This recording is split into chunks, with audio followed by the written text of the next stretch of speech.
काल आपण याच्या आधीच्या कथा म्हणजे वामन भगवंतांची कथा, त्या अवताराकरता मातेला जो पयोव्रताचा उपदेश केला आहे तो, आणि बळीराजाची कथा अशी पाहिली. ती सांगितल्यानंतर भगवंतांचा जो आदी अवतार मानला जातो मत्स्य अवतार, त्या मत्स्य अवताराची कथा सांगला. परीक्षितांनी प्रश्न विचारला की गुरुदेव, खरं तर भगवंता अशा प्रकारचा अवतार का धारण करतात? म्हणजे मुळातच मासा हा तुम्ही जर बघितलं तर ती अगदी मासोळी जी असते ती हाताला गिळगिळीत लागते बघा. फिश टँकमधले मासे असतात ना, कधी तुमच्याकडे जर असेल टँक, तुम्ही स्वच्छ केला असेल तर ती अगदी गिळगिळीत लागते हाताला, आणि त्याला वास येतो एक प्रकारचा. तर हे असं लोकांना न आवडणारं, स्पर्शाला सहन न होणारं असं रूप भगवंत का घेतात? आणि ही त्यांची लीला आहे याची मला पूर्ण कल्पना आहे, पण ही लीला करण्यामागचं कारण काय ते सांगा. त्यावेळेला शुकदेव सांगतात की राजा, भगवंत शरीर धारण करतात म्हणजे अवतार घेतात याची काही कारणं आहेत. पहिलं म्हणजे भगवंत गायीच्या रक्षणाकरता अवतार घेतात, ब्राह्मणांच्या रक्षणाकरता अवतार घेतात, देवांच्या रक्षणाकरता अवतार घेतात, साधूंच्या सज्जनांच्या रक्षणाकरता अवतार घेतात, वेद रक्षणाकरता भगवंत अवतार घेतात, आणि अर्थ ह्याच्या रक्षणाकरता म्हणजे पापाचरणवृत्ती वाढायला लागली की भगवंत अवतार धारण करतात, शरीर धारण करतात. गीतेमध्ये सुद्धा भगवंतांनी सांगितले बघा, मी कशा कशा अवतार घेतो. तर परित्राणाय साधूनां विनाशाय च दुष्कृतां धर्मसंस्थापनार्थाय संभवामी युगे युगे. तर धर्माची संस्थापना करण्याकरता मी युगानुयुगी अवतार घेत असतो. तर ही जी परीक्षित, तर हा जो अवतार आहे राजा, तो मागच्या कल्पाच्या शेवटी झालेला आहे.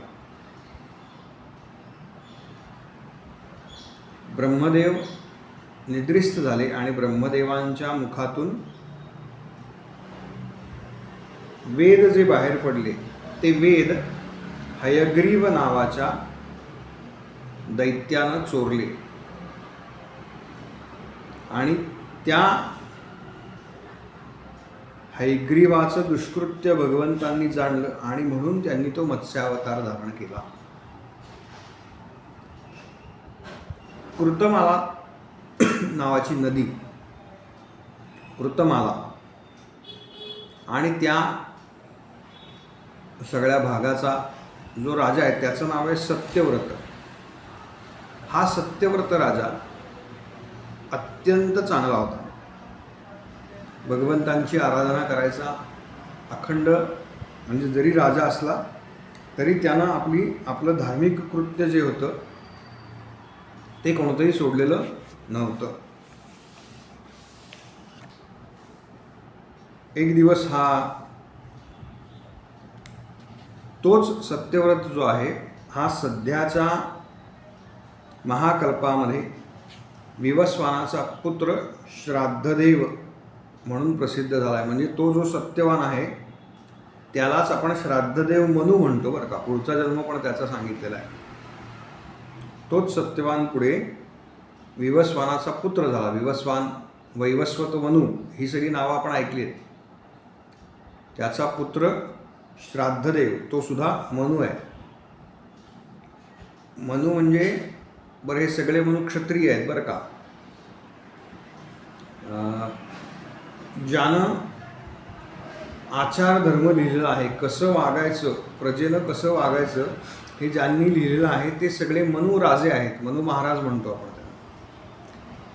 हे सगळे क्षत्रिय आहेत वर्णाला. हा राजा म्हणजे सत्यव्रत आधीच्या जन्मातला, हा त्या कृतमाला नदीच्या किनारी तर्पण करत होता.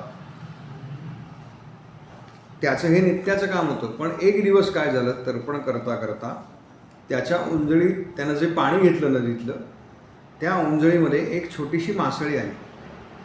आणि आता तर्पण करताना ते पाणी पुन्हा अर्घ्य म्हणून सोडायचं असतं. इदम न मम असं म्हणून.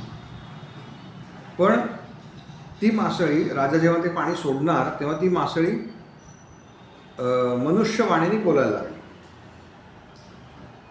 ती म्हणाली, महाराज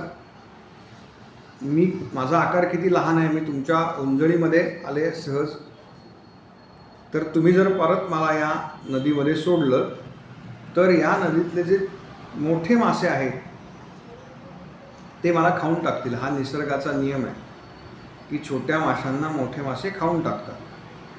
तेव्हा तुम्ही मला नदीमध्ये सोडू नका, माझं रक्षण करा. तुम्ही राजे आहात तेव्हा रक्षण करणं हा तुमचा धर्म आहे. म्हणून राजाने काय केलं, आपल्या जवळचा जो कमंडल होता, तांब्या होता, त्याच्यात तिला ठेवलं आणि तो कमंडल घेऊन राजा आपल्या राजमहालामध्ये आला.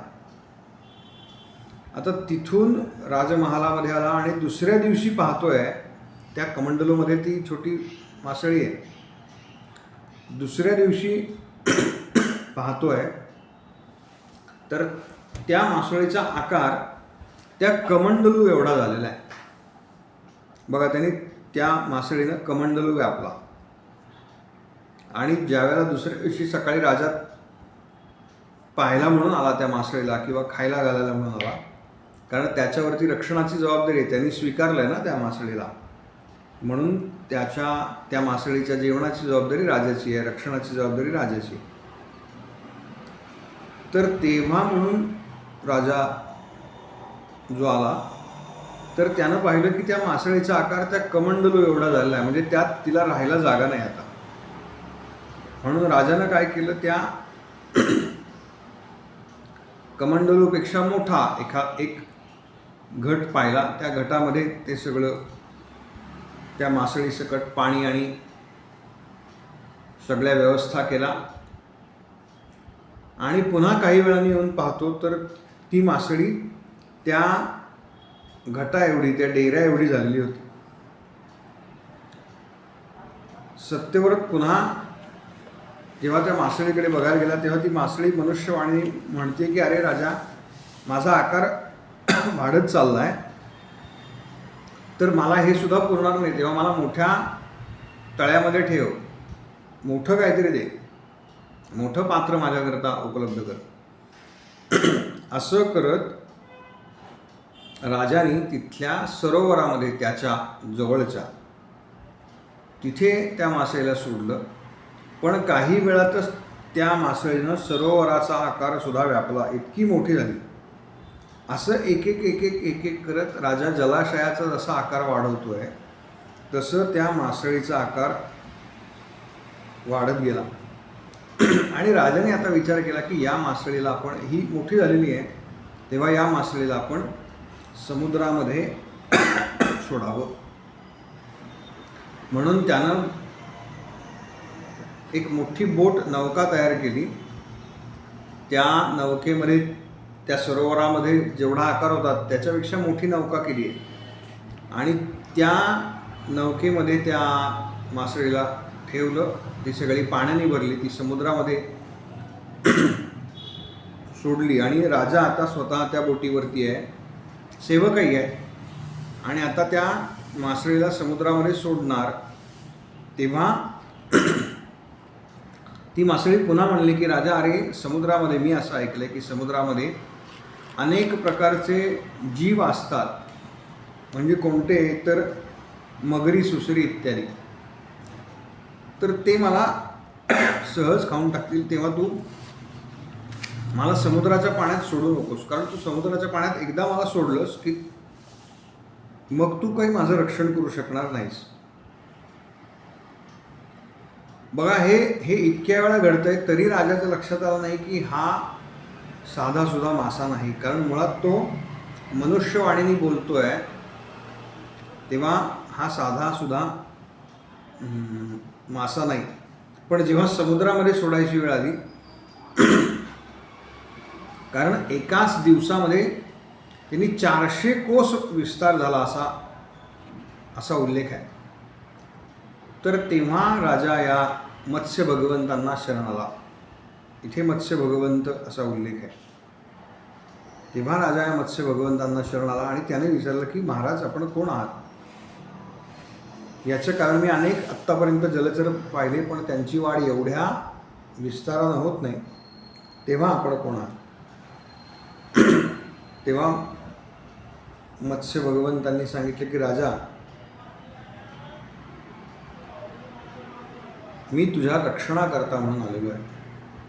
तुझे आत्तापर्यंत चांगलं वागलास, त्याचा परिणाम म्हणून तुझ्या रक्षणाची जबाबदारी माझ्यावरती आहे. आजपासून, बघा ही कल्पाच्या अंताची गोष्ट आहे, अगदी शेवटची. आजपासून 7व्या दिवशी प्रलय येणार आहे.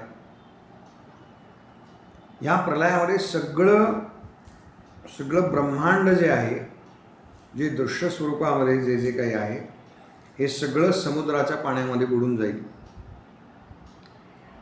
तीनही लोक जे आहेत ते समुद्राच्या पाण्यामध्ये बुडून जातील. त्यावेळेला माझ्या प्रेरणेने तुझ्याजवळ एक मोठी नौका येईल. त्या नौकेमध्ये तू सर्व प्राण्यांची सूक्ष्म शरीरं घेऊन सप्तर्षींसह या नौकेमध्ये प्रवेश करशील. अनेक प्रकारची धान्य, वृक्ष, वेली यांची बीजं त्या नौकेमध्ये असतील. कशा करता? तर पुढच्या कल्पामध्ये जी सगळी सृजनाची प्रक्रिया आहे त्याची तयारी म्हणून या सगळ्यांची बीजं या नौकेमध्ये असतील. अशी सगळी तू तुझ्याजवळ ठेव आणि त्या नौकेमध्ये तू बस. योग्य वेळी मी त्या नौकेजवळ येईन. माझ्या शिडाला मत्स्य भगवंत जर पाहिले आपण तर त्यांना असं शिंग आहे आणि त्या दोरी त्या नावेची एक दोरी त्या शिंगाला बांधली आहे भगवंतांच्या आणि ते ओढतायत. असा म्हणजे समुद्रामध्ये त्यांनी ती नाव चालवली असा उल्लेख आहे. आणि त्या वेळेला तू जे प्रश्न विचारशील